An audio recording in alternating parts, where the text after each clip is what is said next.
whothatdaily.com. That's right, the whothatdaily.com. Your one-stop shop for everything New Orleans Saints, New Orleans Pelicans, LSU Tigers, even the top flight boxing news. So if you're a Who That and you're looking for a place to stay up on your team, whothatdaily.com is your site. The whothatdaily.com for the sport Who That in all of us.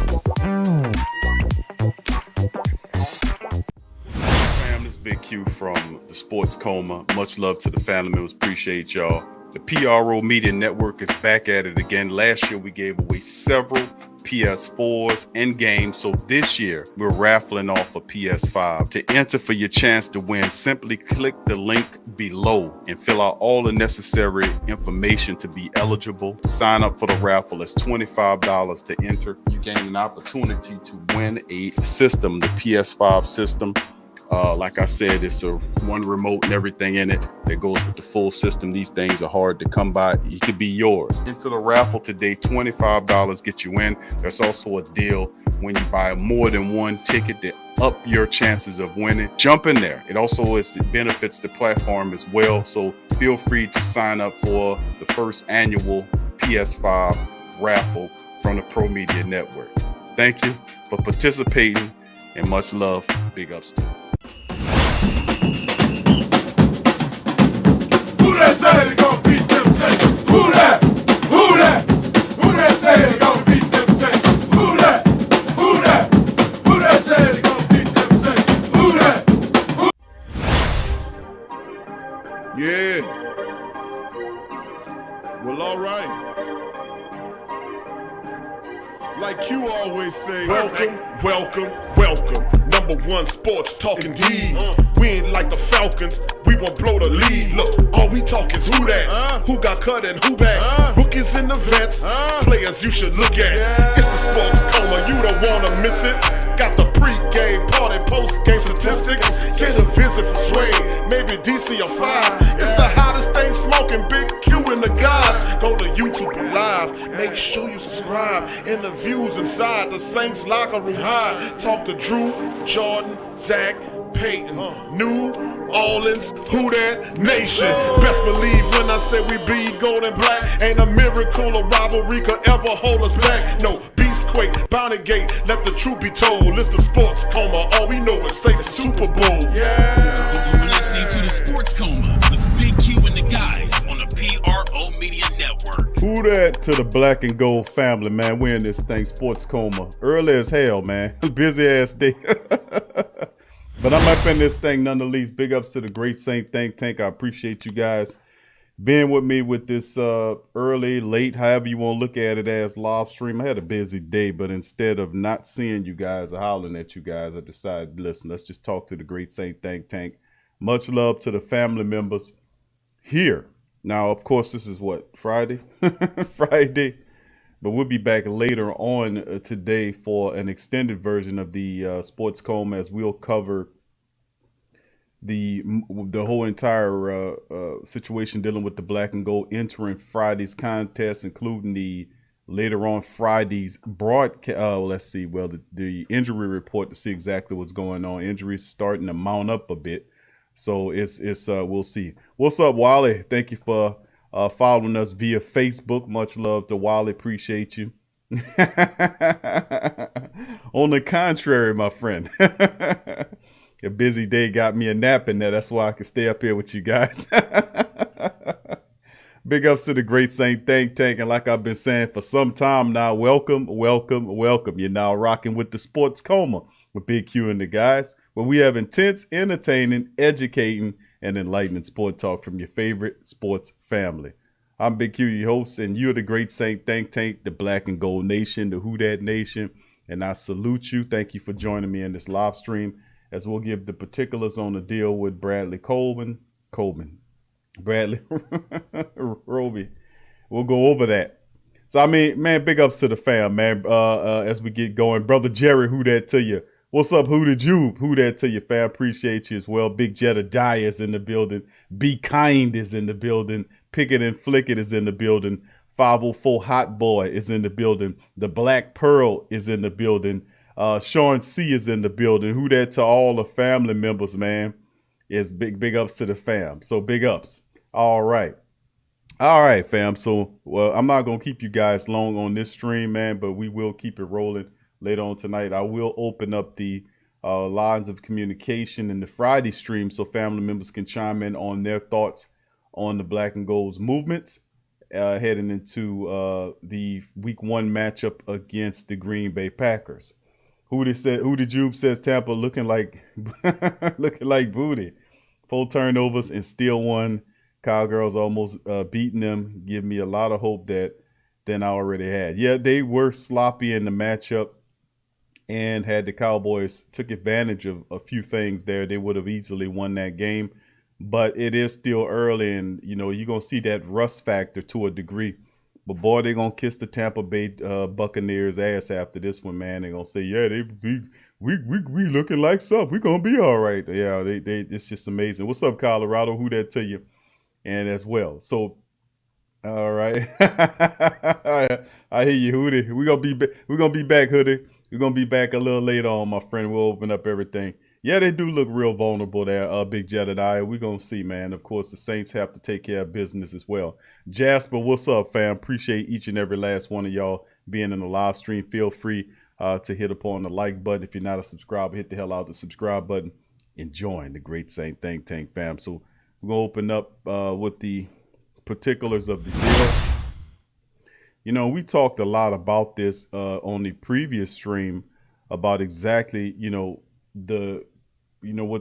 was the Texans giving up for what they wanted for Bradley Roby. And of course, it was leaked that it was a sixth round draft pick, but it came out like you don't get a third or whatever. But as you can see, the particulars were made available immediately the following day. Saints, and this is coming from ESPN with their knowledge of it, the Saints completed their trade for cornerback Bradley Roby on Thursday, sending a 2022 third-round pick and a 2023 conditional sixth-round pick to the Texans.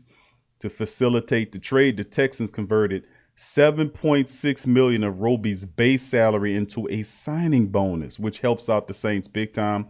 A source told ESPN's Phil Yates, Roby's base salary for 21 is now at 1.8, just over 1.8 million, which fits into the Saints salary cap situation. So this was a big move, really good move for the Saints, man. Texans really helping out the Saints, moving Roby to the Black and Gold, converting much of his salary, $7.6 million worth of Roby's base salary, into a signing bonus, and then of course less than $2 million. The Saints will be, have to carry into the 2021 season, which is awesome.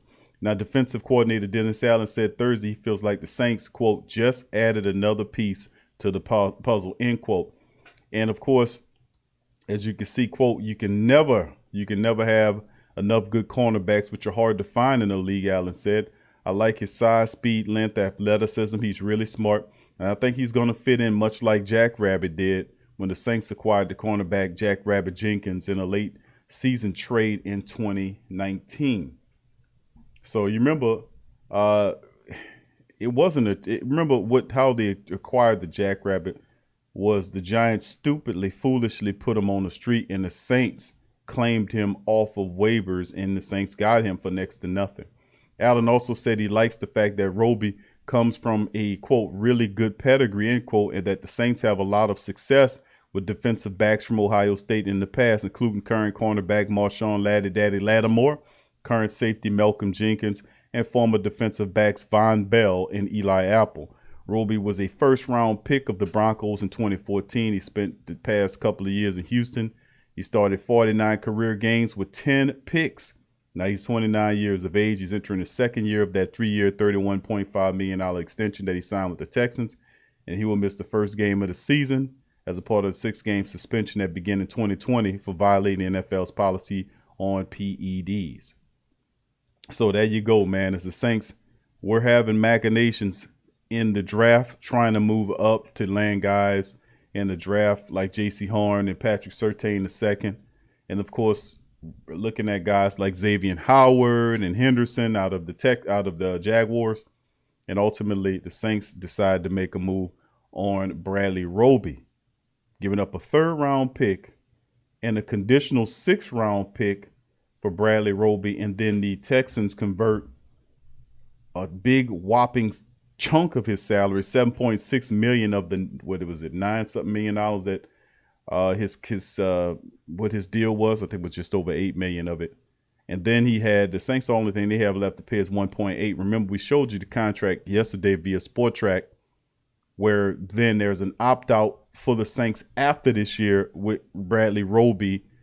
And then, of course, next year, the money on that year he has left is $9 million. So we'll see what the Saints do with that going ahead based on how his performance is next to Lattimore. So it'll be intriguing. New Orleans Saints also signed Desmond Trufant early this week, and Ken Crawley and rookie Paulson Adebo are vying for the 2nd spot across the Pro Bowler Lattimore. But Roby now becomes the front runner to lock that job following his suspension. No doubt about it, his money and his pedigree will earn him the job. And we'll see they form a new tandem there. Thank you, Dr. Key, for becoming a member, my friend. Appreciate Dr. Key dropping in, and I appreciate the rest of the great Saint Think Tank for being in the building as well. All right, so with that being said, fam, let's move on to that's the particulars. Not bad for the Saints, man. Not bad at all. This was a pretty sweet move if you think about it. Mickey, man.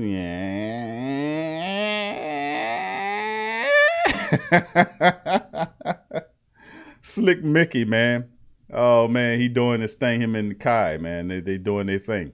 All right, let's go on to the next article here. Now, the Saints draft pick salary cap situation after Bradley Roby's trade opens up, and it gives us a brief insight on what we're looking like. So let's look at what the impacts are following the trade for Bradley Roby. Now, we already covered much of this as like I said in the previous article, it said that the Houston take on $7 million of his current base salary that they converted into a signing bonus. All the Saints have to pay for this year is $1.8 million. Give up a 3rd-round pick and a conditional 6, and the Saints will have to figure out the solution to the guaranteed 9.5 salary next season, but that's a problem for another day. Not really a problem with that opt-out. So if it don't work, they can opt out of it, like I showed you yesterday. So let's look at the impact of the resources now and what your picks look like. Future draft picks. The Saints own all of their initial 2022 selections except for their 6th-rounder, which was stripped from them by the C-19 violations that occurred with Kamara last year. They've also locked in a compensatory 3rd-round pick following trade the compensatory pick for former administrator Terry Fontenot, who went to Atlanta, and are expected a few more compensatory picks to roll in next offseason, while their 2023 6th-rounder is on the table as a conditional pick.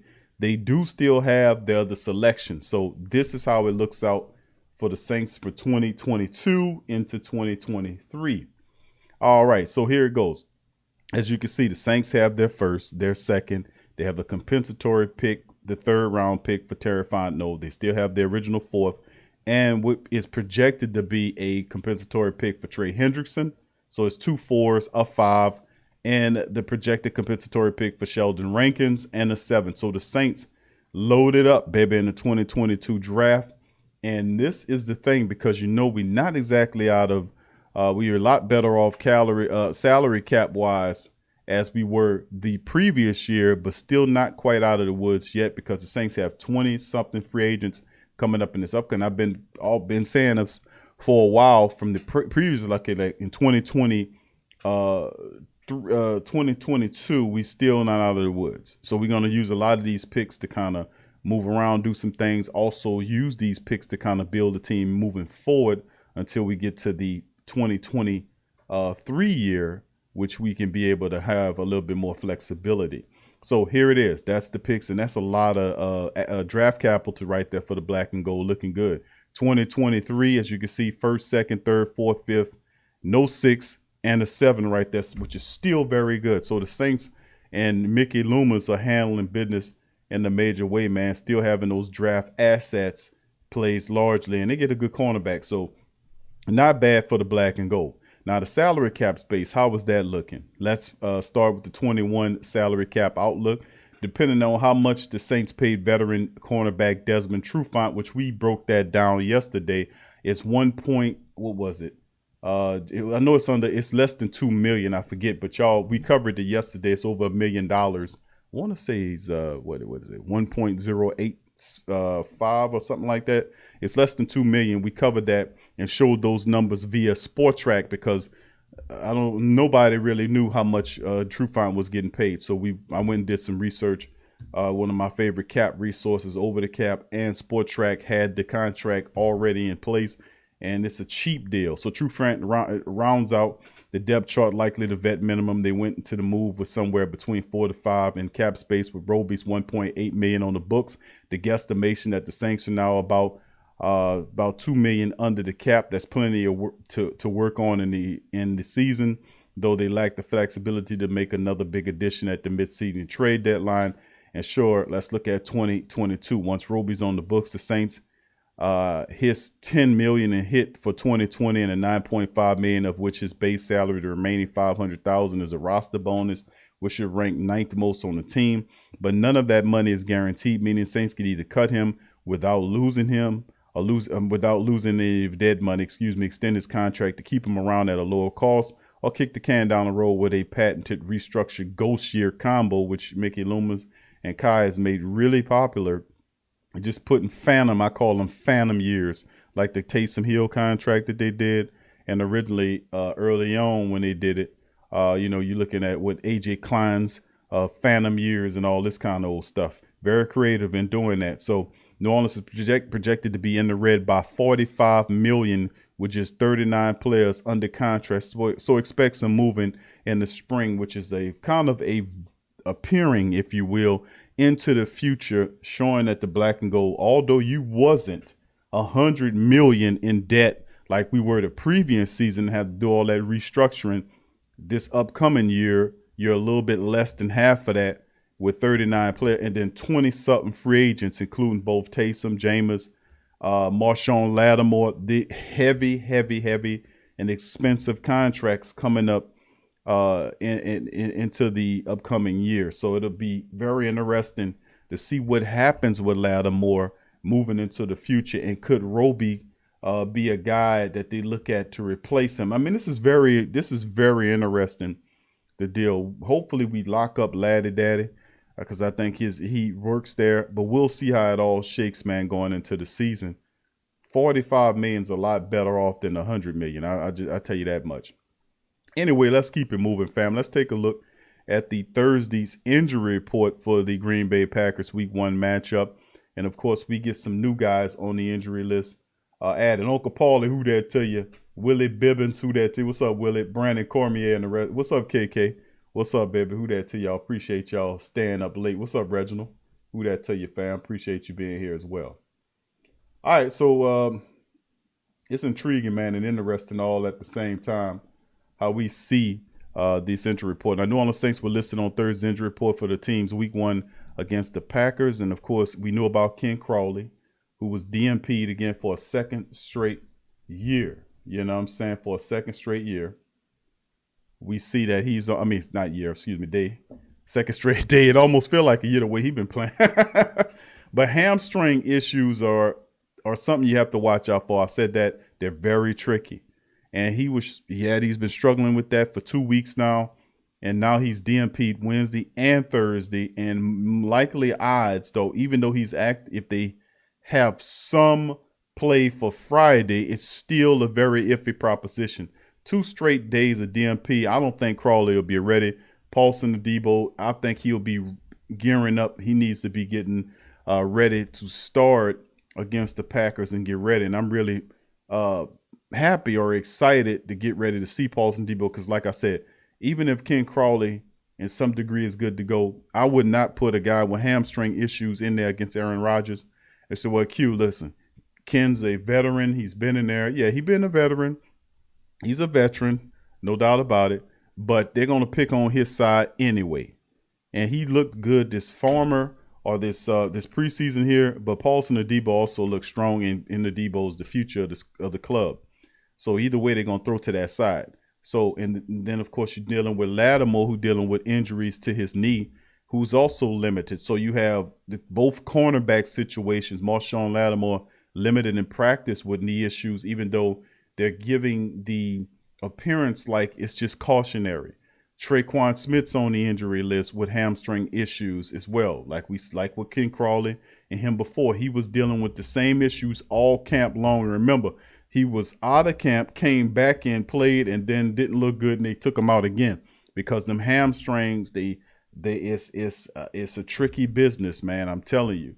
You know, it takes a while to get that straight. So he was DNP'd for Thursday, even though they said he was ready for Wednesday. So in and out once again. We knew Traquan Smith would have issues. That's why they added other people into the wide receiver room and look for Taysom Hill to have impact there, Ty Montgomery to have impact there, Chris Hogan to have impact there. And then the guys like Callaway, still nothing on Harris's suspension yet, still going into the season with Harris activated. So, I mean, I'm looking, I'm like, man, Harris is supposed to be suspended according to what Roger the Chump scumbag Goodell said, that they gave him a 2-game suspension for the DUI. And that was supposed to kick in week 1 or 2. He's not on the suspension list. So I don't know. We covered that some time ago. So I'm still watching that caveat in this whole wide receiver situation. But, you know, we have more than enough assets in the wide receiver room to play a football game against the Green Bay Packers. Now, the concern comes with the Saints secondary. We know Crawley was suspect anyway. We know Adebo would pick up there, but Lattimore adds another caveat to the mixture as well. So we'll see how it all shakes going forward, man. The bottom line is hopefully they had Laddie Daddy limited in practice. Hopefully it's nothing more than that. He'll get an opportunity to play, because behind that, man, it's really thin. You have it gets really thin and really fast. So, and of course, Desmond, you know, have Trufant added to the club. It's good, but he really didn't play that much. So, I mean, we'll see how it all shakes, but that's not a good look on the secondary. Not what I wanted to hear anyway. All right, and then, of course, the Packers, Tyler Lancaster, the defensive lineman, was limited in practice. Safety Vernon Scott was DNP'd for the second straight day. Zadarius Smith, who's one of their playmaking linebackers, was limited with a back issue Wednesday and Thursday. Did practice. Linebacker Preston Smith, who's another one of their linebackers, he had head issues. I guess you could say a concussion or otherwise. He was DNP'd. And Mercedes Lewis, the tight end, not injury designation, he was DNP'd. So not injury related for Mercedes Lewis. So whatever that means. So anyway, that's the Thursday injury report. And as far as the Saints are concerned, Lattimore striking up on this list. Even though he played, he was limited. I hope that is a good sign as opposed to him being DNP, man. We really don't need our secondary chewed up like that against Aaron Rodgers. And, of course, it'll be more imperative and important at the same time that the Saints front four provide not only pressure on Aaron Rodgers from a pass rush standpoint, but also a containment standpoint. You can rush Aaron Rodgers, and he'll look around, he'll shift around, he'll slide around, and he'll leak out and pick up yardage with his feet. He's not as spry and fast as he used to be, but he still can hurt your ass running the football. So containment has to be the pressure, but smart pressure. You know, getting pressure on him, sacks on him, frustrating him with rushing with front four, being selective when you do shoot the blitz in there to bother and fluster Aaron Rodgers, but also being mindful of him having the ability to leak out and cause problems with his feet. You know, so we'll look how it goes later on today on the Friday's injury report. But by my count, I think Crawley is a guy that won't be playing for the Saints come up in the starting capacity. I most certainly wouldn't trust the cornerback with hamstring issues in there at all. All right, let's move on to the next article here as well from Amy. And I got two from Amy, and we just covered it with Traquan, stuff being in practice and this kind of stuff here. But it's intriguing, man, that we look at this stuff. But another, to add to what she was saying about that is that she had some questions, and we're going to get into that. Questions still remain for Saints at key spots. How do they match up with the Packers? And we do our own Friday show is when we do the Saints versus, and every Friday is when before the regular season games kick off, we do a Friday stream, a preview stream, when we'll go and give the breakdown, the depth chart, show all the stuff that we do leading up to the weekend's matchup that we do on Friday. So we'll have the preview show tomorrow, as well as the live chat aspect of it.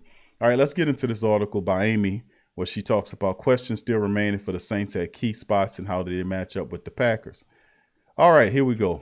Fort Worth, Texas. We made it. The 2021 football season is officially here, whether you're ready or not. The past 2 weeks have been tumultuous for New Orleans and the surrounding areas, sending the Saints to northern Texas to prepare for their opener against the Packers in Jacksonville, Florida, which kicks off at 3:25 p.m. Central Time on September the 12th.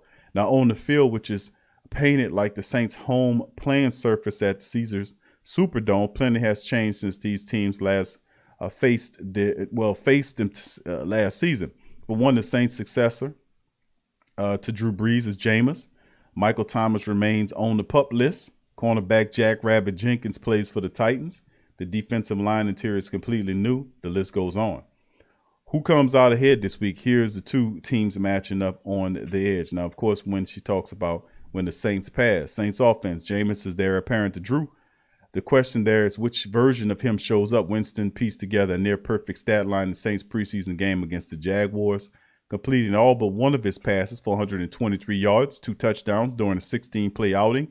Knowing that he threw 30 interceptions during his last tenure as a starter, will his preseason success carry over, or do old habits rear their head?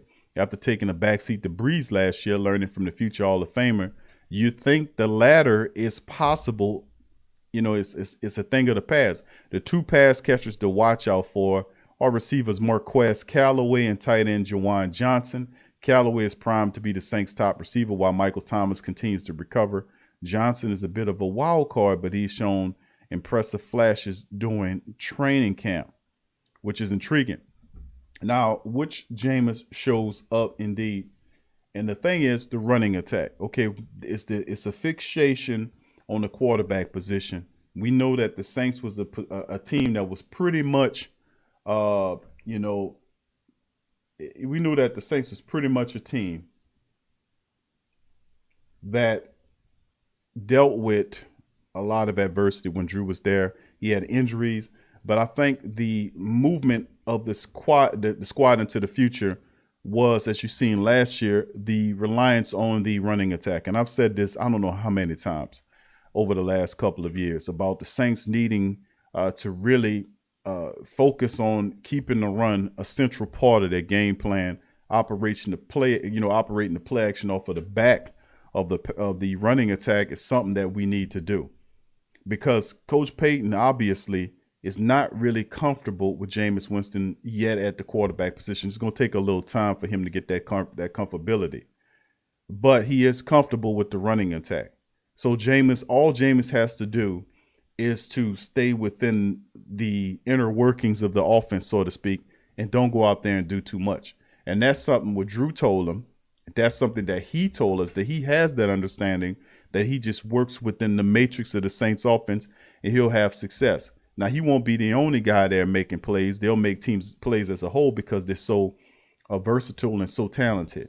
And not only that, our established playmakers like Mr. Elvin Kamara and Mr. Thomas and all these guys, but there are young playmakers that have learned from some of the other playmakers and are ready to make their name known in the black and gold city. So Juwan Johnson and Callaway are one of those guys. And also don't forget LaJordan Humphrey, Tony Jones Jr. These guys will be involved in the offense. They won't take these guys serious at first. And that is what's going to hurt a lot of these teams going into the season. It'll be right around to the middle part of the season before they start actually taking Marquez Callaway, Juwan Johnson, Tony Jones Jr., and Deontay Harris and all these guys serious. That's just how it goes.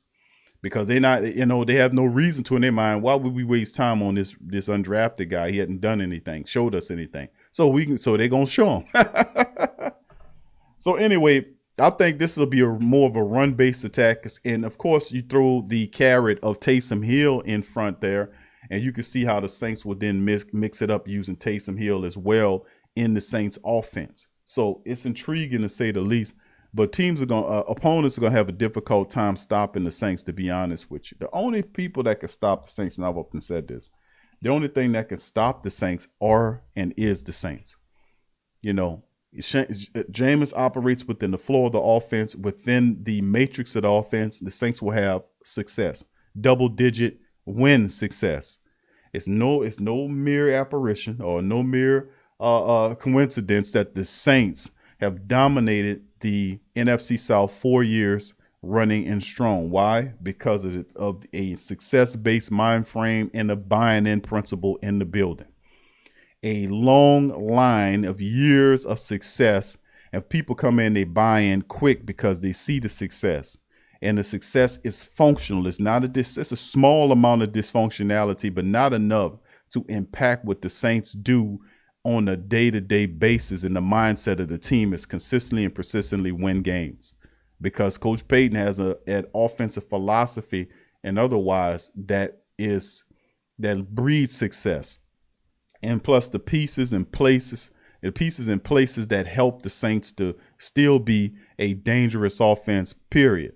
So a lot of people don't understand that about the Saints. Running attack is they're an elite level rushing attack. And this is what a lot of people see. And you're going to see it too with Elvin Kamara, Tony Jones Jr., and Taysom will be mixed in there. Ty Montgomery will be mixed in there. You're going to see. All right, Packers defense. The Packers returned plenty of their big playmakers from a season ago, including safety Darnell Savage Jr. He's that pretty special safety who paced the Packers with 4 interceptions in 2020. Linebacker Zadarius Injury Smith, who ranked 4th league-wide in sacks with 12.5. That guy's a wildebeest when he's healthy. Then there's Pro Bowl cornerback Jair Alexander, who allowed receivers to catch just 51.3% of the passes thrown on their side when he's in coverage. Their pass defense is 2020 was ranked 7th league-wide, allowing opposing quarterbacks to throw just 220 yards per game. So they're very opportunistic. And the mindset is that the Packers will get better on that side of things. So which defense is better?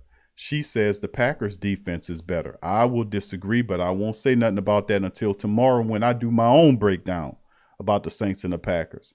And when the Packers pass, Packers offense, much was made this offseason about Aaron Rodgers' future in Green Bay, but all the brouhaha, Rodgers is back in the green and gold. Rodgers led the league in plenty of statistics last year. It's not improbable to think he can do it again in season number 17, especially considering the fact that he returns his top 3 targets from last year. Devontae Adams, who's a beast. Marquez, they got their own Marquez. Valdez-Scantling, who made some really good plays. And Tunyon, y'all remember him because he tore the Saints up when they played. Adams earned All-Pro honors for the first time last season after leading the league in receiving scores with 18 yards receiving per game at 98.1 and ranking 5th in the league with a total yards receiving 1535. Now, Scantling averages 21 yards per reception, also paced the league as well.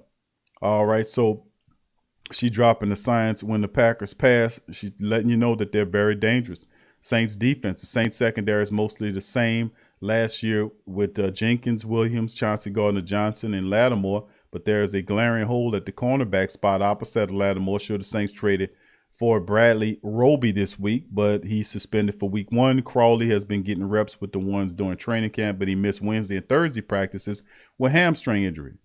So that means that rookie Paulson, the Debo, and newly acquired veteran Desmond Trufant will likely be thrown into the fire against Rodgers and Co. Another thing to monitor is how Lattimore was limited Thursday with knee injury. She says the edge goes to the Packers with the Saints defense. Really? Okay. So we said this before. It is definitely, what's up, Damian? Big ups, fam. Ferg 318. What's up, fam? Kenneth, what's up, fam? Who that to y'all? What's up, Tasha? Who that? Greg CTC, who that?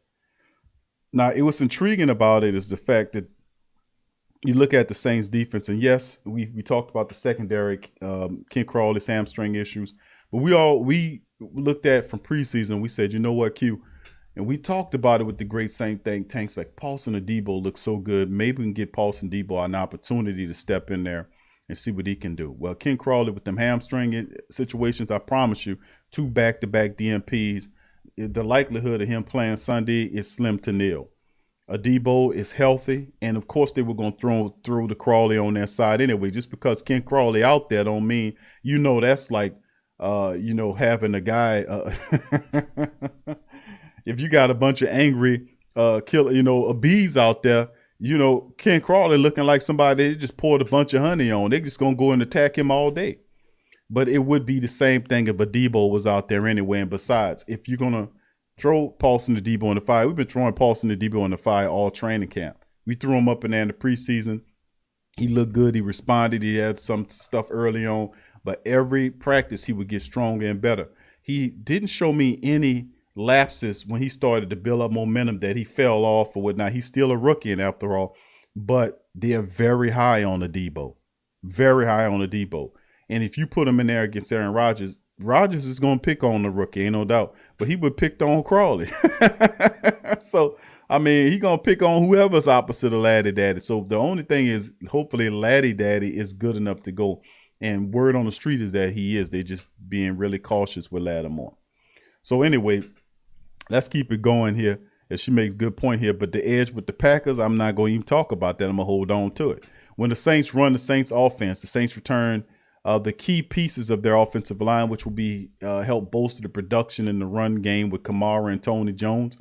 Kamara has hit season best numbers in 2020 with 923 yards rushing on 187 carries with 16 rushing touchdowns in as well. So in the passing game, he had 756 yards receiving on 83 catches with 5 touchdowns. He's combined 21 touchdowns last season, led the league. Jones in his first season on the active roster balled out in the Saints' first preseason game, racking up 82 yards on 7 carries with a score.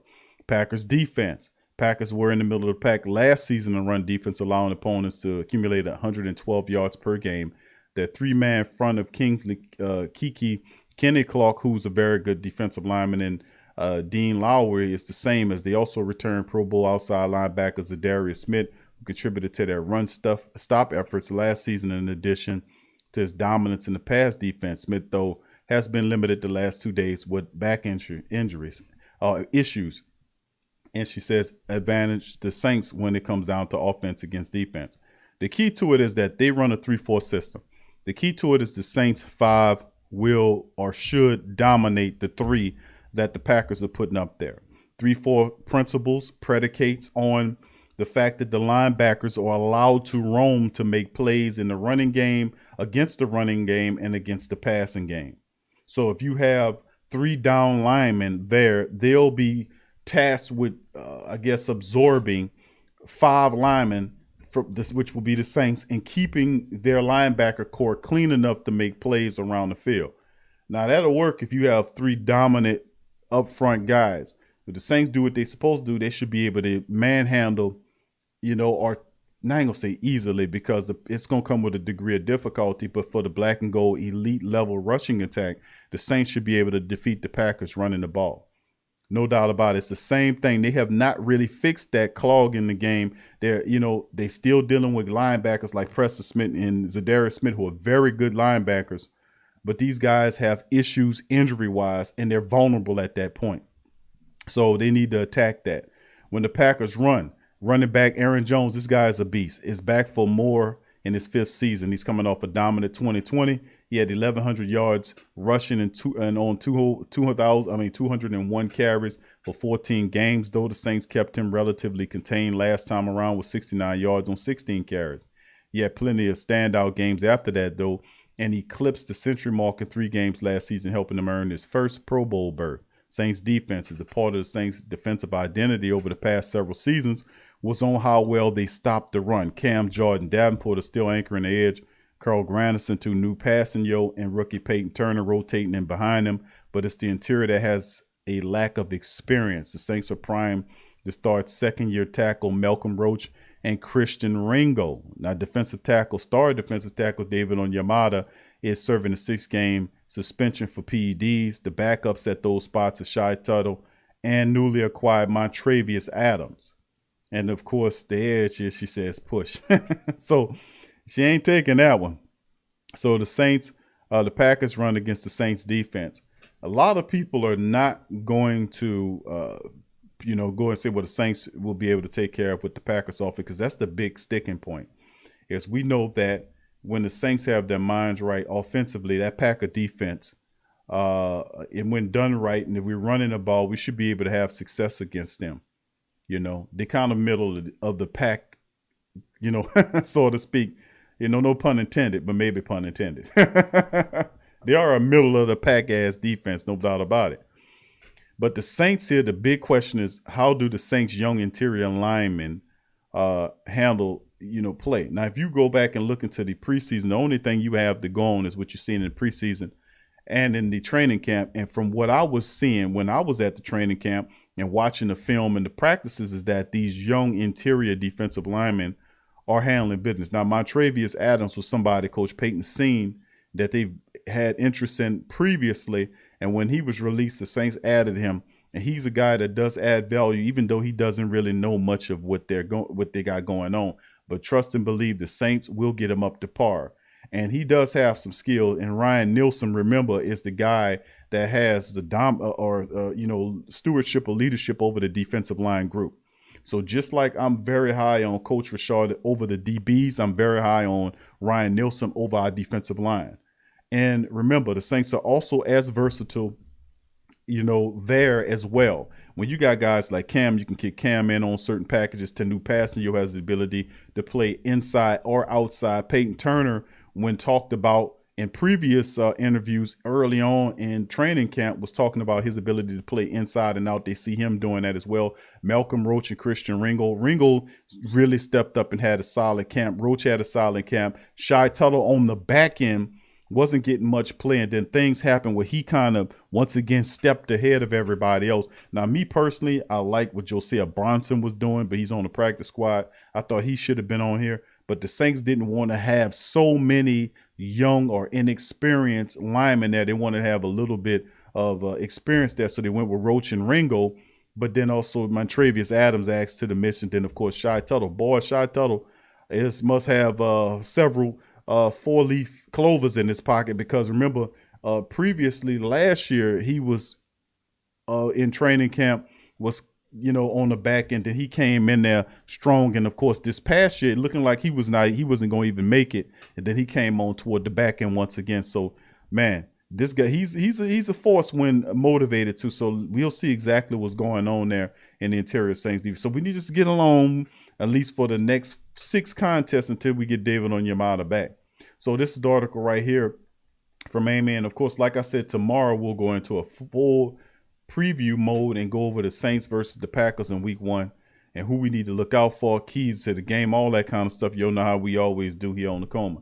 So let's go ahead on and just recap this thing as we go. We went over the complete trade. What happened, of course, yesterday they were saying a 6th-round pick, but we found out today that there is a 3rd-round pick and then a conditional 6th-round pick. And then not only that, but also the fact that the Texans converted $7.6 million of Roby's base salary into a signing bonus. And then that his base for the Saints will be just under $2 million, 1.8 to be precise, going into 2021. And then there's another year after that. But in between there's an opt-out for the black and gold, whether they want to do so. They can get from up under this. And all it cost them was a 3rd and a conditional 6. So we'll see how this all shakes as it moves forward. And of course, we went over the draft capital of what the Saints look like in the future with their draft picks for 2022 and 2023, as we'll be facing a $45 to $50 million situation underneath the cap, but it's better than having $100 million. And we went over that, the salary cap and all that kind of stuff. And then, of course, went over the injury report and, of course, questions pertaining to what the Saints look like against the Packers. So with that being said, very intriguing and interesting all at the same time. But the Roby thing is a 3rd-round pick, conditional 6. The Texans convert a large chunk of his salary, and the only thing the Saints have to pay is 1.8, just over 1.8 million in financials to this guy here. To become a starting level cornerback. Yeah. Mickey, Slick Mick got it going on, man. So listen, man, what I could tell you is that it's looking pretty good. But the only thing is he won't help you for week 1. But Paulson Adebo more than likely will be the guy going into that week 1 matchup against Green Bay. If Paulson Adebo shines, baby, and he will, this will be interesting. Most interesting. Very interesting. It'll be very good, but intriguing at the same time. So, like I said, some caveats, and we'll get more intricate on this later on today when we do the Friday stream. But man, could you imagine what it looks like? Davenport is a big part of this whole thing. You know, what he brings to it. We get Quine. So it's three guys, you know, not our usual cast of characters. We know about Davenport. He's a big part. He's healthy, big, strong, the best that I've ever seen him in the Saints defense. He's there. Another thing is Quan Alexander's there. That's a big thing too. And of course, what of our secondary looking like under the stewardship of one coach Chris Richard. So intriguing all the same time, baby. What's up, Randall? Who that to you, fam? Appreciate you being here. Reginald, Slim, the rest of the family, man. What's up, Ramsey? Who that to y'all? Appreciate y'all being up late with your boy, man. Tidra, who that to you, fam? Appreciate you as well. Brian, much love as well. Big ups to you, my friend, and all of the great Saint Think Tank family members, baby. We in the building. Saints 01, I see you, fam. Much love. All right, what's going on there? What's up, SPP? What's that? SBPD7. Who that? All right, so yeah, that's a big part of it. So with that being said, fam, listen, I'm gonna tip out on that. I just wanted to come and drop some knowledge on you and share some stuff on it. But I'll be back later on today with the preview of the Saints versus the Packers. We'll go over the depth charts. We'll go over all of the injury reports for Friday, and we'll have a few interviews. We'll open up the chat. We'll have a ball, man. We'll have a ball later on today. So with that being said, please feel free to hit upon the like button. Please subscribe if you're not a subscriber. Please feel free to share the show's links on your social media feed as well. It helps us out a great deal. So with that being said, I'm going to peace y'all out until later on today. Who that to the fam, and I'll see y'all later. Peace. Yeah. Well, all right. Like you always say, welcome, welcome, welcome. Number one sports talking D. We ain't like the Falcons, we won't blow the lead. Look, all we talk is who that, who got cut and who back. Rookies and the vets, players you should look at. It's the sports coma, you don't wanna miss it. Got the pre-game, party, post-game statistics. Get a visit from Sway, maybe DC or 5. It's the hottest thing smoking, Big Q and the guys. Go to YouTube Live, make sure you subscribe. Interviews inside the Saints locker room high. Talk to Drew, Jordan, Zach, Peyton, New Orleans, who that nation. Best believe when I say we bleed gold and black. Ain't a miracle or rivalry could ever hold us back. No, Beastquake, Bounty Gate, let the truth be told. It's the sports coma, all we know is Saints Super Bowl. Yeah. You're listening to the Sports Coma with Big Q and the guys on the PRO Media Network.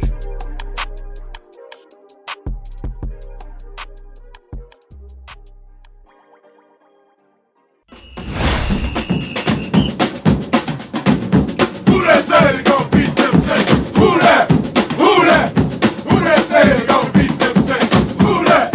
Who that? Who that say they gon' beat them Saints? Who that?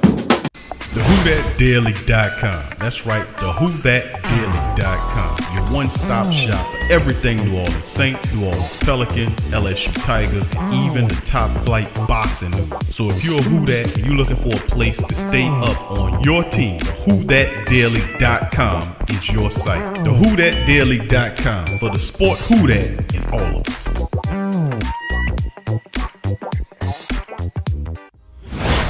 Big Q from the Sports Coma. Much love to the family members. Appreciate y'all.